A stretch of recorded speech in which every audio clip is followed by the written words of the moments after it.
Once in a while I get people that really, or that claim they don't believe in evolution.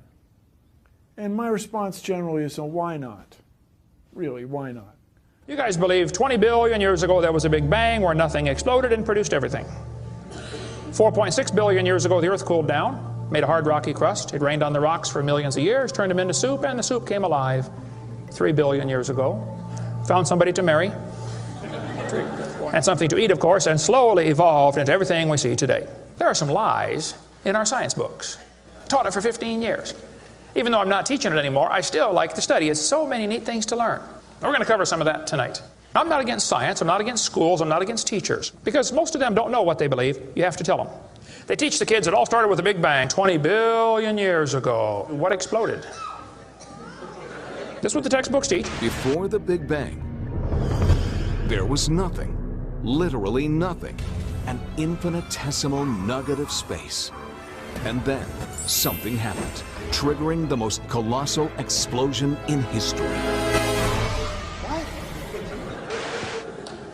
Yes, boys and girls, you see, nothing exploded, and here we are. So I asked this professor if I could ask him some questions about the Big Bang. I said, where did all this matter come from? He said, well, we don't know that for sure. I said, well, sir, would you please tell me where the laws came from? The universe is run by laws, gravity, centrifugal force, inertia. Who gave the laws? He said, we don't know that either. I said, sir, could you tell me where the energy came from? You know, it takes energy to make a big bang. Who bought the gas to run this machine anyway? He said, we don't know that either. I said, sir, could I ask you another question? He said, sure. What else would you like to know? Else?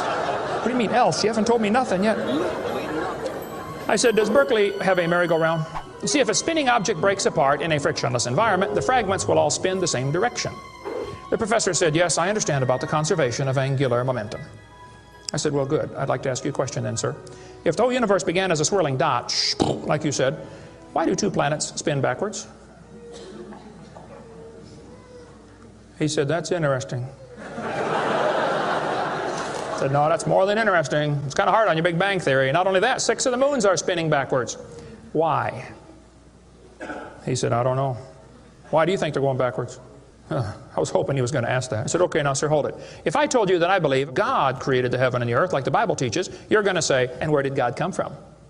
And I don't know. But you said, well, we don't know that for sure. We don't know that either. Don't tell me my theory is religious and yours is science. Oh, no, sir, they're both religious. Evolution is a religion. You have to believe. So I asked the professor, where did the matter come from? He said, I don't know. So basically, I believe in the beginning God, and you believe in the beginning dirt. One professor was getting kind of upset about this time. He said, Mr. Hovind, there are hundreds of varieties of dogs in the world. He said, do you mean to tell me that you believe all these dogs came from 2 dogs off a Noah's Ark? You expect me to believe that? I said, sir, would you look at what you're teaching your students? You're teaching your students that all the dogs in the world came from a rock. Charles Darwin was disciplined. I mean, he did these extraordinary experiments, this series of experiments. Then they're going to tell the kids, well, we have evidence for this theory. Charlie Darwin stopped off at these islands right there called the Galapagos Islands. Charlie studied the birds very carefully and said, you know what? I think all these birds had a common ancestor. I bet you're right, Charlie. It was a bird. You see 14 kinds of birds, and you conclude that birds and bananas are related.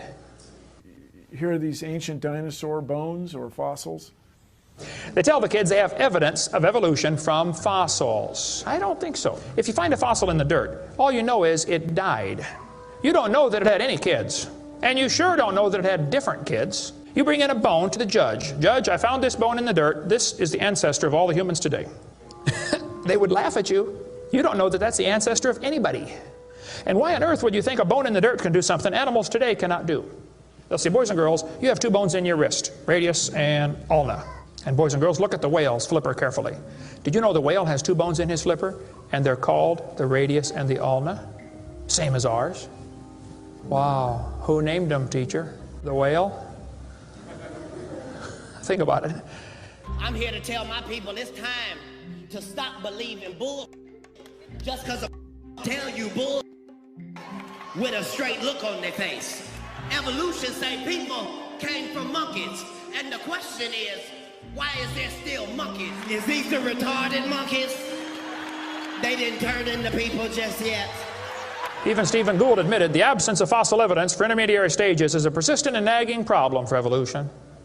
See, what's happened, these guys have looked for missing links in the fossil record. They can't find any, and so they say, well, maybe evolution happened so fast it wasn't preserved. Maybe a reptile laid an egg and a bird hatched out. Well, who did that bird marry? This process that brought us to be is billions of years old. It happens very fast, billions of years fast. Here is radioactivity. We're going to tell the kids in the late 1940s they invented carbon dating. We're going to explain a little bit about radiometric dating and how it's supposed to work, and then show you that it does not work, okay? It sounds good, but there are some assumptions that mess everything up. If we had walked into a room and found a candle burning on the table, and I asked you the question, when was it lit? You say, I don't know, Mr. Hovind, it's burning when I got here. Okay, well then let's do some empirical science. Let's measure the height of the candle. Suppose the candle is 7 inches tall. Who can tell me when it was lit? Okay, nobody. Let's do some more empirical science. Let's measure the rate of burn. Suppose we determine it's burning an inch an hour. When was it lit? You're going to have a hard time telling me unless you're willing to make some assumptions. You find a fossil in the dirt, you can measure how much C14 is in it. Very accurately, by the way. And you can measure how fast it's decaying. That's just like measuring the height of your candle and how fast it's burning. Now, when did that animal die? You don't have a clue. Here's what you ought to consider about carbon dating. Samples of known age, it doesn't work. If it's a sample of unknown age, it is assumed to work. It's just really a hard thing. It's really a hard thing. Your world just becomes fantastically complicated when you don't believe in evolution. Freshly killed seal, carbon dated 1,300 years old. Shells from living snails, carbon dated 27,000 years old. Living penguins, carbon dated 8,000 years old. One part of Dima was 40,000 years old, another part was 26,000, and the wood next to it is 9,000. Then they tell the kids about the geologic column. They say each of the layers is a different age, you know, Cenozoic, Mesozoic, Paleozoic, Archeozoic, all them zoic boys. Now, if you get a petrified tree standing up, running through different rock layers, I don't think it's smart to say those layers are vastly different ages. Those trees did not get slowly covered by the sediments over millions of years. They would rot and fall down. Crazy. They'll say, boys and girls, you have an appendix that you don't need anymore. That's a vestigial structure. That's proof of evolution. Well, excuse me, you do need your appendix. The appendix is part of your immune system. If your appendix is taken out, you can still live, okay? But it increases your susceptibility to quite a few diseases. You could live without both your legs and both your arms and both your eyes also. That doesn't prove you don't need them. There are no vestigial organs. And even if there were, that would be the opposite of evolution. That's losing, not gaining. I was taught when I went to school, man used to have a tail, but he lost it because he didn't need it. I thought, didn't need it? Have you ever thought how handy a tail would be? Have you ever come to the door with 2 sacks of groceries? Wouldn't that be nice, man? Be able to grab that door and walk right around and get in it? Lost it because we didn't need it. Man, you could drive the car and tune the radio knob and hold a Coke at the same time.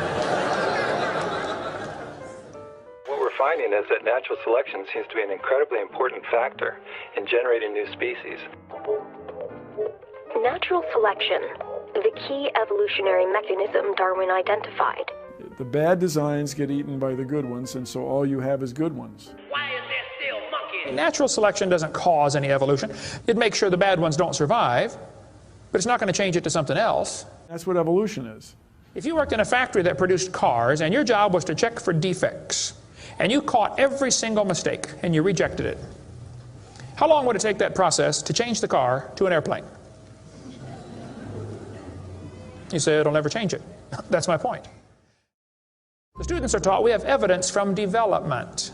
Darwin considered this by far the strongest single class of evidence. This textbook says, the human embryo growing in the mother has gills like a fish.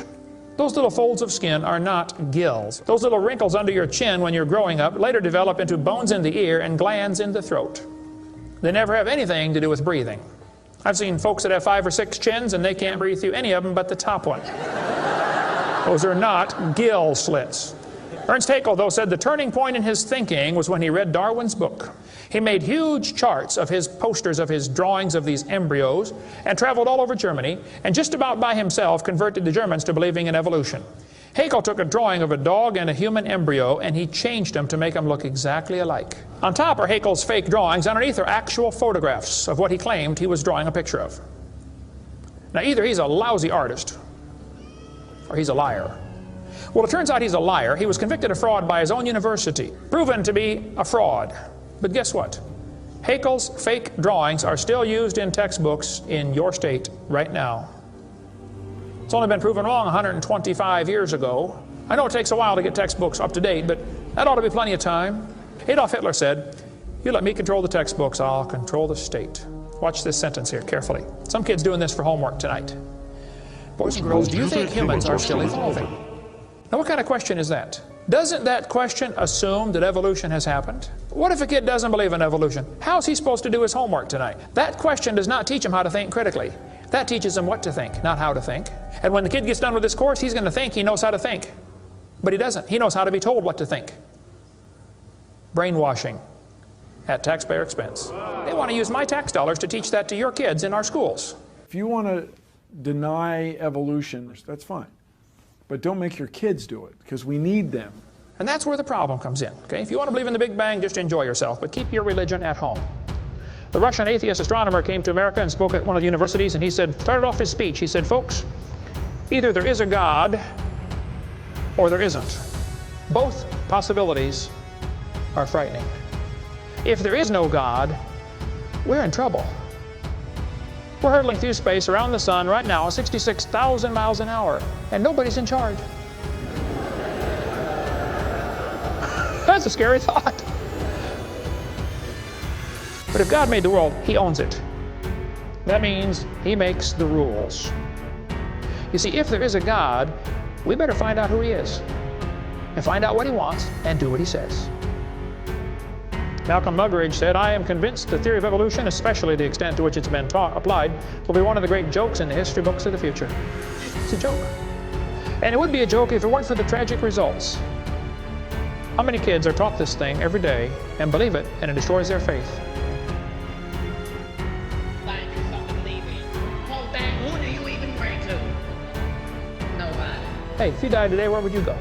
You ought to think about it, because you will be dead for a long time. Doesn't matter how long you live, you're going to be dead longer than that. You know George Washington died 200 years ago, and he's still dead? How much longer does he have to go? He's going to be dead for a long time. All you get in this life is a little bitty dash between two dates. Just a little and it's gone. What are you going to do with your dash? Where would you go if you died? Now, if you're not sure you're going to heaven, you ought to give your heart to the Lord and get saved. Say, "Lord, you may have it," the whole thing. If you are saved, you ought to find something to do for the Lord.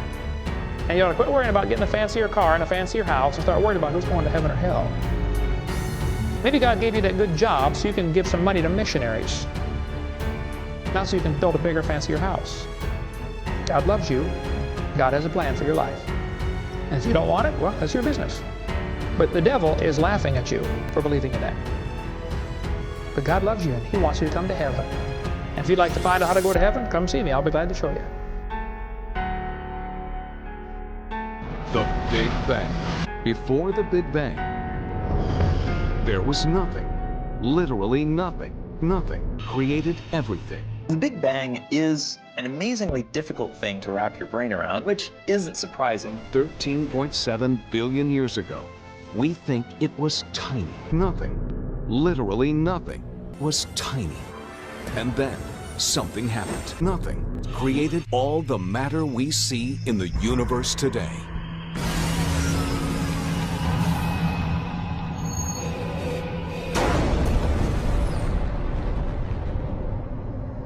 Nothing is more powerful than nothing. And that's what trips most of us up. It was the explosion of Nothing. Find you something to believe in. World getting crazy. And you better believe something.